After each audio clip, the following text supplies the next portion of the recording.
প্রথমে যেতে হবে গুগলে লিখতে হবে bill pay.sonalibank.com.bd। তারপরে প্রথমে যেটা থাকবে সোনালী ব্যাংক বিল পেমেন্ট, এটার ভিতরে ক্লিক করতে হবে। এই ক্লিক করার পরে গভর্নমেন্ট এখানে লেখা থাকবে, উপরে গভর্নমেন্ট মার্ক করে দেওয়া আছে, গভর্নমেন্ট এটার মধ্যে ক্লিক করতে হবে। এরপরে স্ক্রল করে নিচে এসে গভর্নমেন্ট চালানোর মধ্যে ক্লিক করার পর আপনারা এখানে দেখবেন এসপিজি চালান। আবার দেখে দিচ্ছি এসপিজি চালান, এখানে লেখার পরে আপনি এখানে যে আপনার যে ট্রানজ্যাকশন আইডি ওইটা দেবেন। দেওয়ার পরে তারপরে আপনার এখানে যে ক্যাপচার কোডটা ম্যাচ করাবেন, তারপরে সার্চ করলে দেখবেন যে আপনার ভাউচার চলে আসছে।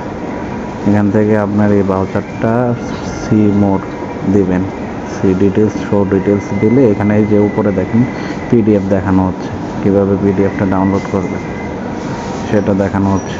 তো এখান থেকে পিডিএফটা ডাউনলোড করে নেবেন, আপনার কাজ শেষ হয়ে গেল। তো এভাবেই আপনি ইচ্ছে করলে যে কোনোভাবে আপনি আপনার পিডিএফ দিতে পারবেন, আপনার এখানে কোনো ঝামেলা হবে না আশা করি।